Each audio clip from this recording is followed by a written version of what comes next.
जो लोग शव यात्रा से लौटकर स्नान करते हैं वह मेरी बात कान खोलकर सुन लेना, नहीं तो तुम्हारी यह एक छोटी सी गलती तुम्हारे दुर्भाग्य को न्योता दे देगी। दोस्तों, हमारे हिंदू सनातन धर्म में शव यात्रा का बहुत ही गहरा एवं रहस्यमयी महत्व बताया गया है। गरुड़ पुराण और सनातन धर्म में आखिर ऐसा क्यों लिखा हुआ है कि जब कोई इंसान शव यात्रा में जाता है या श्मशान घाट में जाता है तो उसका नहाना क्यों जरूरी है?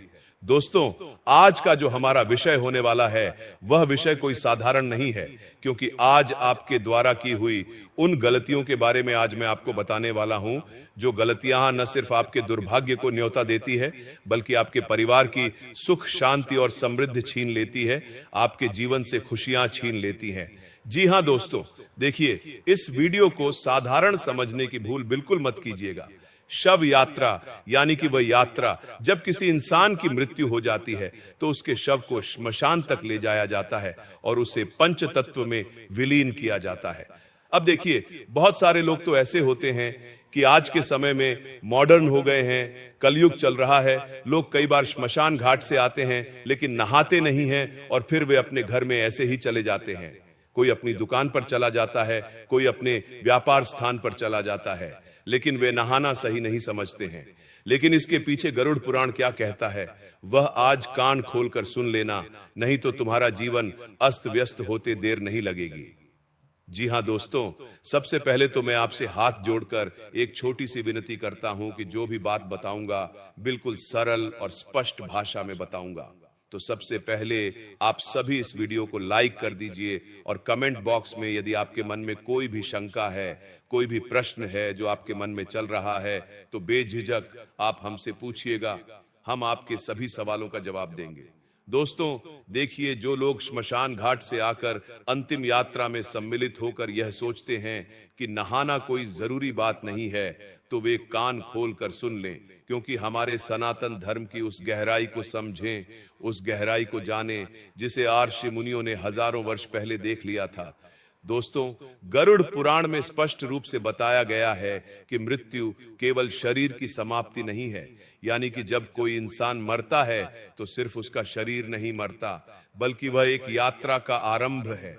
दोस्तों, और उस यात्रा के समय केवल वह आत्मा ही नहीं बल्कि अंतिम यात्रा में सम्मिलित हर व्यक्ति सूक्ष्म रूप से उस वातावरण से प्रभावित होता है। श्मशान घाट, दोस्तों, हमारे शास्त्रों में अपवित्र जगह बताया गया है, लेकिन किस हद तक सही है यह भी आज हम गरुड़ पुराण के आधार पर जानेंगे। जी हां दोस्तों, देखिए, श्मशान घाट वह स्थान है जहां पृथ्वी, अग्नि, वायु और आकाश चारों तत्व एक साथ सक्रिय अवस्था में होते हैं। जी हां, वहां केवल लकड़ी और चिता नहीं जलती बल्कि अनगिनत भटकती हुई सूक्ष्म योनियाएं, अनगिनत भटकती हुई अधूरी इच्छाओं वाली आत्माएं और नकारात्मक ऊर्जाएं विचरण करती हैं। जी हां दोस्तों, इसीलिए हमारे शास्त्रों में यह भी बताया गया है कि घर में जब भी कोई शुभ या मंगल कार्य हो तो उसके 15 दिन पहले से और 15 दिन बाद तक हमें श्मशान घाट के आसपास भी नहीं जाना चाहिए। अब दोस्तों देखिए, गरुड़ पुराण के अनुसार जब किसी जीव का शरीर पंच तत्व में विलीन किया जाता है तो उसकी आत्मा अत्यंत भ्रमित अवस्था में होती है, यानी कि उसकी आत्मा भ्रमण करती है। वह अपने घर, अपने परिजनों और अपनी पहचान से जुड़ी होती है और उसी समय अंतिम यात्रा में गए लोग उसके सबसे निकट होते हैं, विशेषकर उन लोगों से जो उसके अपने हैं, जो उसके साथ दिन रात रहते थे। तो देखिए दोस्तों, ऐसे में वह आत्मा सूक्ष्म रूप से उनके साथ चिपकने का प्रयास करती है, विशेषकर उन लोगों से जिनके मन में डर, शोक, क्रोध या अत्यधिक मोह होता है। इसलिए हमारे शास्त्र कहते हैं कि श्मशान से लौटकर स्नान करना केवल शरीर की सफाई नहीं होती है। हम श्मशान से लौटकर आते हैं तो हम स्नान कर लेते हैं, लेकिन देखिए, आप सोचते होंगे कि यह स्नान तो सिर्फ शरीर की सफाई के लिए है, शरीर की शुद्धि के लिए है, तो यह आपका सबसे बड़ा भ्रम है। जी हां दोस्तों, बता देता हूं कि श्मशान से लौटकर स्नान करना केवल शरीर की सफाई नहीं बल्कि सूक्ष्म शरीर की शुद्धि है। जल को सनातन धर्म में जीवन, शांति और शुद्धि का माध्यम माना गया है और गरुड़ पुराण बताता है कि जल में प्रवेश करते ही व्यक्ति के चारों ओर बनी नकारात्मक ऊर्जा की परत टूट जाती है। यानी कि जब आप श्मशान घाट से आए, अंतिम यात्रा से आए, तो आपको आकर जरूर नहाना चाहिए। जी हाँ दोस्तों, और जो भी सूक्ष्म प्रभाव श्मशान से साथ आया होता है वह जल में प्रवाहित हो जाता है, और इसी कारण कहा गया है कि घर में प्रवेश करने से पहले या तुरंत घर आकर स्नान करना चाहिए। लेकिन आज के समय में देखिए, कुछ लोग तो ऐसे होते हैं कि घर के अंदर ही जाकर स्नान करने लगते हैं, जबकि हमारे शास्त्रों में बताया गया है कि जब भी हम अंतिम यात्रा या श्मशान घाट से लौटकर घर आते हैं तो हमें घर के बाहर ही स्नान करना चाहिए, उसके बाद घर के अंदर प्रवेश करना चाहिए। देखिए, क्योंकि यदि कोई व्यक्ति बिना नहाए उसी अवस्था में घर में प्रवेश करता है तो वह उस श्मशान की ऊर्जा को अपने घर में भी ले आता है, और वही ऊर्जा धीरे धीरे घर के वातावरण में घुल जाती है। और ऐसे घरों में फिर होता यह है कि वह इंसान दुर्भाग्य के द्वार खोल देता है।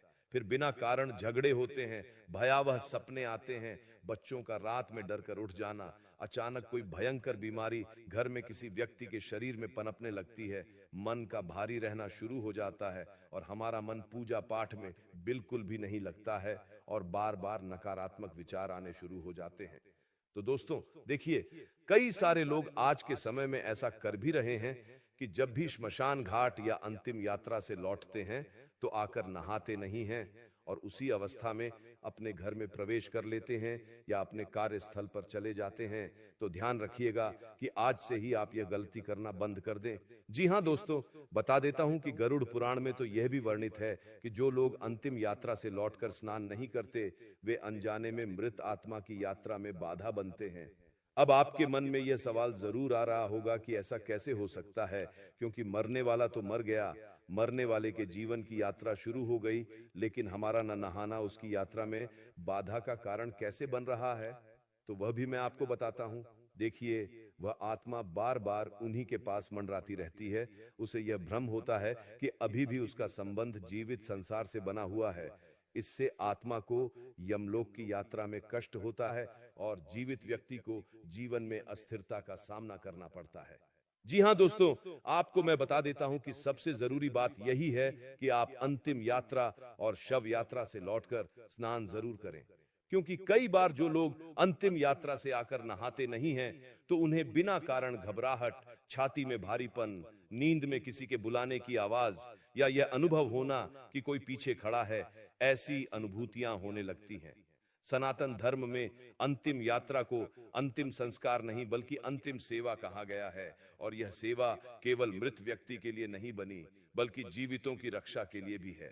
हर क्रिया, श्मशान जाना, अग्नि देना, अस्थि विसर्जन और अंत में स्नान, सबका उद्देश्य यह सुनिश्चित करता है कि मृत आत्मा की और जीवित संसार के बीच का संबंध विधि पूर्वक समाप्त हो जाए। देखिए दोस्तों, गरुड़ पुराण में चेतावनी दी गई है कि जो लोग इन नियमों का उपहास करते हैं या आलस्य में टाल देते हैं या इन चीजों को मजाक समझते हैं तो उनके जीवन में धीरे धीरे सुख का क्षय होने लगता है, यानी कि सुख समाप्त होने लगता है। उनका जो मन होता है और मन की जो शांति वे चाहते हैं वह भी खत्म हो जाती है। मन अशांत रहता है और जीवन में वे लोग निर्णय नहीं ले पाते हैं और उनके घर में देवी देवताओं का वास कमजोर पड़ने लगता है। तो स्नान के बाद साफ कपड़े पहनना, घर में दीप जलाना और भगवान का स्मरण करना इसलिए बताया गया है ताकि जो शून्य ऊर्जा श्मशान से आई थी उसकी जगह सकारात्मक और देवी ऊर्जा स्थापित हो सके। देखिए, कई सारे लोग ऐसे भी होते हैं जो श्मशान घाट से आते हैं, अंतिम यात्रा से आते हैं तो वे मंदिर नहीं जाते हैं, लेकिन हमारे शास्त्रों में यह भी बताया गया है कि अगर आप कहीं पर श्मशान घाट जा रहे हैं या अंतिम यात्रा में जा रहे हैं तो वहां से आकर स्नान जरूर करना चाहिए, और स्नान करने के बाद या तो अपने घर के मंदिर में ही दीपक जला लेना चाहिए, वहां पर माथा टेक लेना चाहिए, या फिर घर के आसपास कोई मंदिर हो तो वहां पर हमें जाना चाहिए। अब देखिए, ये कोई अंधविश्वास नहीं बल्कि पीढ़ियों का अनुभव है जिसे शास्त्रों में शब्द दिए गए। अंतिम यात्रा सब यात्राओं से अलग इसलिए है क्योंकि यह एक ऐसी यात्रा है जहां एक आत्मा संसार से विदा होती है और जो उसे विदा करने जाते हैं वे कुछ क्षणों के लिए मृत्यु के बहुत निकट होते हैं, इतने निकट कि मृत्यु उन्हें आसानी से खींच भी सकती है। देखिए, मृत्यु का सान्निध्य हल्का नहीं होता, वह व्यक्ति को भीतर तक हिला देता है, और यदि उस प्रभाव को विधि पूर्वक धोया न जाए तो वह जीवन में डर, भ्रम और अशांति बनकर रह जाता है। गरुड़ पुराण यही कहता है कि मृत्यु का सम्मान करो, उसके नियमों का पालन करो, क्योंकि जो मृत्यु को हल्के में लेता है वह जीवन को कभी स्थिर नहीं रख पाता। इसलिए श्मशान से लौटकर स्नान करना केवल परंपरा नहीं बल्कि आत्मिक सुरक्षा का कवच है। जो व्यक्ति इसे अपनाता है वह अनजाने खतरों से बचा रहता है, और जो इसे नजरअंदाज करता है वह यह भी नहीं समझ पाता कि उसके जीवन में अचानक अंधेरा क्यों बढ़ने लगा। इसलिए मेरी बात को आप कान खोलकर सुन लेना कि दोस्तों, यदि आपके जीवन में अगर कुछ भी अनहोनी होने लगे तो समझ जाइएगा कि आपके द्वारा की हुई छोटी छोटी गलतियों की वजह से ही वह अनहोनी हुई है। आज के समय में लोग अंतिम यात्रा में सम्मिलित तो हो जाते हैं, लेकिन कई बार लोग श्मशान घाट में जब विराजित होते हैं, जब वहां बैठते हैं तो लोग वहां बैठकर हंसते भी हैं, और वहां बैठकर हंसना बहुत गलत बताया गया है। हमारे शास्त्रों में दोस्तों, गरुड़ पुराण में बताया गया है कि जो लोग श्मशान घाट जाते हैं वे वहां क्यों जाते हैं? उस मृत शरीर को पंच तत्व में विलीन करने के लिए। लेकिन कुछ लोग श्मशान घाट में बैठकर समाज की बातें, परिवार की बातें हास करने लगते हैं, बड़ी बड़ी ठहाके मारकर हंसने लगते हैं। तो गरुड़ पुराण क्या कहता है यह भी ध्यान से सुन लीजिएगा कि हमें श्मशान घाट में अपने आप को किस तरह व्यवस्थित रखना चाहिए, क्योंकि लोगों को यह भी नहीं पता है आज के समय में कि हमें श्मशान घाट में कैसे रहना चाहिए। देखिए दोस्तों, बताया गया है कि श्मशान घाट बिल्कुल साधारण और सामान्य स्थान नहीं है। वहां हंसी मजाक, ऊंची आवाज में बात करना, फोन पर हंसना या इधर उधर देखना पूरी तरह से वर्जित माना गया है। यह हमारा शास्त्र कहता है।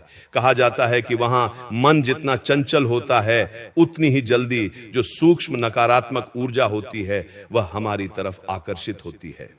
इसलिए जब भी आप श्मशान घाट में जाइए, जब भी वहां बैठें तो सिर झुकाकर, कम बोलकर और गंभीर रहना चाहिए, क्योंकि वहां की जो शांति होती है दोस्तों, और वहां का जो ऊर्जात्मक वातावरण होता है उसका सम्मान हमें जरूर करना चाहिए। देखिए, श्मशान घाट में जब भी हम जाएं तो वहां पर एक चीज का ध्यान और रखें कि अनावश्यक चीजों को न छुए। श्मशान में पड़ी लकड़ी, राख, चिता की मिट्टी, हड्डियां या कोई भी वस्तु बिना कारण नहीं छूनी चाहिए, क्योंकि गरुड़ पुराण के अनुसार इन वस्तुओं में मृत आत्मा की सूक्ष्म छाप जुड़ी होती है जो जीवित व्यक्ति के साथ घर तक आ सकती है। और देखिए दोस्तों, जब हम किसी इंसान की शव यात्रा में जाएं तो शव यात्रा के दौरान भी कुछ गलतियां हैं जो हमें नहीं करनी चाहिए। देखिए दोस्तों, जब हम किसी इंसान की शव यात्रा में जाते हैं तो कुछ लोग ऐसे होते हैं जो उनका नाम लेकर जोर जोर से रोते हैं। तो शास्त्रों में माना गया है कि शव यात्रा के समय अत्यधिक विलाप आत्मा को बांध देता है। शांत आंखों से श्रद्धा रखें और मन में प्रार्थना करें कि भगवान आत्मा को शांति दे। लेकिन कई लोग ऐसे होते हैं जो बार बार नाम लेकर अत्यंत विलाप करते हैं, तो उससे होता यह है कि वह आत्मा बंधन से मुक्त नहीं हो पाती, और फिर उस आत्मा की आगे की यात्रा में बहुत सारी तकलीफों का सामना करना पड़ता है। और देखिए, शव यात्रा में जब हम जाते हैं तो आज के समय में ऐसा हो गया है कि लोग अत्यधिक मात्रा में आते हैं, लेकिन शव यात्रा की मर्यादा को नहीं समझते। शव यात्रा में लोग धक्का मुक्की करने लगते हैं, अर्थी को कंधा देने के लिए धक्का मुक्की करते हैं, जबकि धक्का मुक्की, जल्दबाजी या मजाक करते हुए चलना ठीक नहीं है। धीमी चाल, संयमित कदम और सिर झुकाकर चलना सबसे श्रेष्ठ माना गया है। देखिए, केवल वही लोग शव को छुए जिन्हें परिवार ने अनुमति दी हो।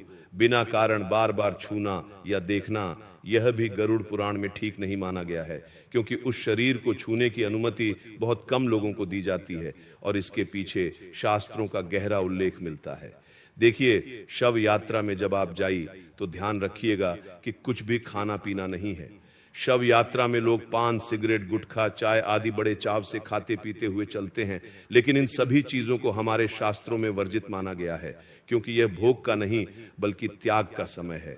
कम शब्दों में धीमी आवाज में सांत्वना दें। लंबे उपदेश या अपनी परेशानियां सुनाना ठीक नहीं है। परिवार के प्रति हमेशा संवेदना रखें और मन में डर नहीं बल्कि स्वीकार भाव रखें। देखिए, जब हम किसी इंसान की अंतिम यात्रा या शव यात्रा में जाते हैं तो हमारा मन डरने लगता है। यह सोचने लगता है कि कहीं यह घटना हमारे परिवार में ना हो जाए, कहीं यह घटना हमारे घर में ना हो जाए। तो मृत्यु से डरने की बजाय जीवन के सत्य को स्वीकार करें, क्योंकि डर व्यक्ति को अस्थिर करता है। जबकि स्वीकार शांति देता है। और यात्रा पूरी होने पर मन को हल्का रखें। अंतिम दर्शन के बाद मन में यही भाव रखें कि ईश्वर इस आत्मा को शांति दे और अपने चरणों में स्थान दे। जी हां दोस्तों, अब देखिए, मैंने आपको जो जानकारी बताई है वह जानकारी गरुड़ पुराण के आधार पर थी।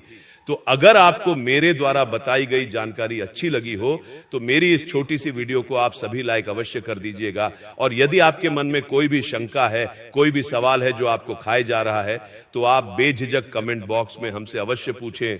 आपके सभी सवालों का जवाब बाकायदा दिया जाएगा और हमारे चैनल को सब्सक्राइब अवश्य कर दीजिएगा।